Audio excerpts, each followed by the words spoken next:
آمین بجاہ خاتم النبیین صلی اللہ علیہ وآلہ وسلم. الحمدللہ رب العالمین والصلاة والسلام علی خاتم النبیین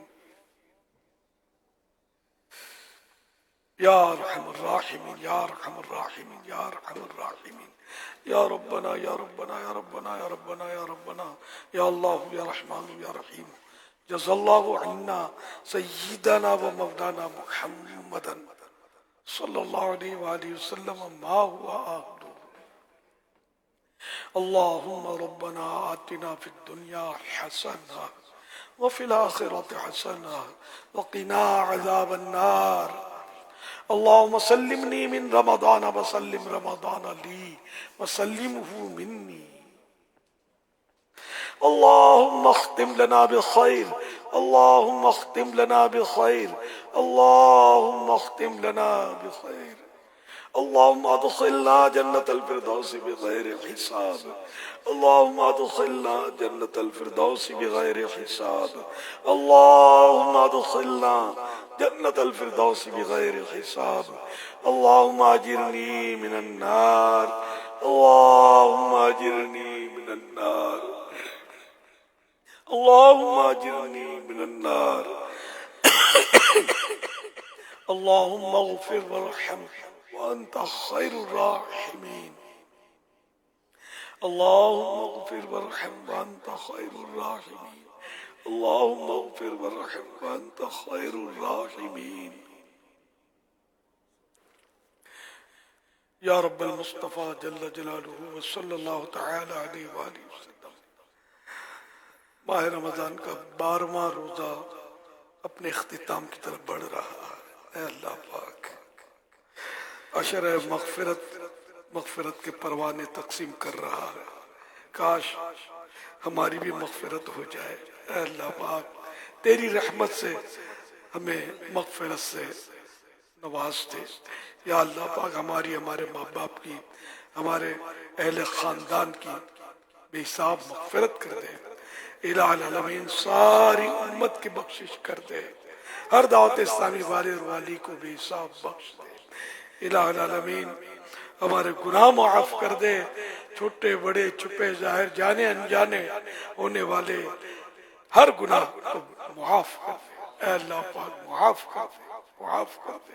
اے اللہ پاک اگر تو نے ہمارے گناہ معاف نہ فرمائے تو تیری قسم بربادی بربادی اور بربادی ہوگی ہماری. اے اللہ پاک ہمیں ہلاکت و بربادی سے بچا لے. اے اللہ پاک ہمارے گناہ معاف کر کے ہمیں گناہوں سے پاک صاف کر دے. حقوق العباد بھی ہم دنیا میں ہی ادا کرنے میں کامیاب ہو جائیں. اے اللہ پاک تیرے بارگاہ میں اس حال میں ہم حاضر ہوں کہ ہمارے ذمے نہ کوئی تیرا حق ہو نہ تیرے بندوں کا حق ہو. اے اللہ پاک ہمیں گناہوں سے پاک صاف کر دے. الہ العالمین جنت الفردوس میں اپنے پیارے حبیب صلی اللہ علیہ وسلم کا پڑوسی بنا لے. الہ العالمین نیک بنا دے. پکا نمازی بنا دے. سنتوں کا پابند بنا دے. عاشق رسول بنا دے. ہماری ظاہری باطنی اصلاح ہو جائے. گناہوں کی بیماریوں سے ہمیں شفا کاملہ مل جائے. اے کاش ہم گناہوں سے دور رہنے میں کامیاب رہیں اور نیکیاں کرنے میں کامیاب رہیں. نفس و شیطان آڑے آتے ہی رہتے ہیں. مولا کریم ان کے شرور و فتن سے ہماری حفاظت فرما. اب ہمیں اپنی رحمت کے حصار میں رکھ. یا اللہ پاک ہمارے بیمار شفا یاب ہوں. مقروض قرضوں سے خلاصی پائیں. اے اللہ پاک بے روزگاروں کو حلال و آسان روزی عطا ہو. الہ العالمین بے اولادوں کو نیک اولاد بعافیت بغیر آپریشن کی عنایت ہو. بیٹیوں کے طلبگاروں کو بیٹیاں بیٹوں کے طلبگاروں کو بیٹے ملے. الہ العالمین جن کے گھر میں ناچاکیاں ہیں گھر امن کے گہوارے بنے. یا اللہ پاک ساس بہو کے جھگڑے ہوں یہ بھی ختم ہو. سب ایک دوسرے کا احترام کرنا سیکھ لیں, حسن ظن رکھنا سیکھ لیں. بدگمانی کی آفتوں سے گھر کے گھر تباہ ہو رہے ہیں. مولا کریم بدگمانیوں سے بچا لے, غیبتوں سے بچا لے. غیبت بھی بڑی تباہ کار ہے اور اس کی وجہ سے بھی بڑی تباہ کاریاں اور خون خرابیاں بھی ہو جاتی ہوں گی. اے اللہ پاک سب پر اپنی رحمت کا نزول فرما. زبان کی احتیاط مل جائے, ذہن و دماغ کی احتیاط ملے, دل کی احتیاط ملے, اچھی سوچیں نصیب ہوں, دل کی گندگیاں دور ہوں, زبان کی خرابیاں دور ہوں. اے اللہ پاک ہمیں اچھا مسلمان بنا دے, اچھا مسلمان بنا دے, اچھا مسلمان بنا دے. دوسروں کا ہمدرد مسلمان بنا دے, دوسروں پر رحم و کرم کرنے والا بنا دے. ظلم سے بچا اے اللہ پاک, ظلم و استبداد سے بچا. اے اللہ پاک ہمیں دوسروں کی ہمدردیاں نصیب کر دے, دوسروں کے کام آنے کی توفیق دے, دوسروں کے بگڑے کام بنانے میں ہمیں تعاون کرنے کی توفیق عطا فرما, غریبوں کی امداد کرنے کی توفیق عطا فرما. یا اللہ علی الحبیب سلام علیکہ صلوات اللہ علیکہ صلوات اللہ علیکہ یا نبی سلام علیکہ یا رسول سلام علیکہ یا حبیب سلام. الحمدللہ رب العالمین والصلاة والسلام علی خاتم النبیین. اللہم لک صمت و بک آمنت و علیک توکلت و علی رزقک افطرت. یا اللہ پاک تیرے فضل و کرم سے 12 روزے پورے ہو گئے. اے اللہ پاک ہماری مغفرت ہوئی یا نہیں ہوئی یہ پتہ نہیں. عشر مغفرت جاری ہے, مغفرتیں ہو رہی ہیں. افطار کے وقت روزانہ 10 لاکھ مغفرت سے مشرف ہوتے ہیں, اور آج تو شب جمعہ ہے. اے اللہ پاک شب جمعہ, روز جمعہ تو لمحہ لمحہ مغفرتوں کے پروانے ملتے ہیں, اور ہر گھڑی 6 لاکھ ایسے گناہگار بخشے جاتے ہیں جن پر ان کے گناہوں کے سبب جہنم واجب ہو چکا ہوتا ہے. اے اللہ پاک ہمارے اعمال بھی ایسے ہی ہیں, ہمیں بس ہم جسے تو جانتا ہے, بس ہمیں تو بخش بے حساب کہیں بے شمار جرم دیتا ہوں واسطہ تجھے شاہ حجاز کا. اے اللہ پاک نہ جانے کتنے مریض اس وقت ہمارے ساتھ مدنی چینل کے ذریعے دعاؤں میں شریک ہوئے ہوں گے. سب کو شفا دے دے, سب کی جھولیوں میں صحت کی خیرات ڈال دے. بیچارے کیسی تکلیفوں میں ہوتے ہیں, پریشان ہوتے ہیں. کوئی کینسر کا مریض, کوئی ٹی بی کا, تو کوئی پیٹ کا درد, کوئی پیٹھ کا درد, کسی کے جوڑوں کا درد, کسی کو پٹھوں کا درد. سب کو صحت دے, سب کو شفا دے دے, سب پر رحمت کی نظر کر دے. بے اولادوں کی اولاد سے جھولیاں بھر دے, سب پر رحمت کی نظر, سب پر کرم. Oh Allah, give me strength, I need you.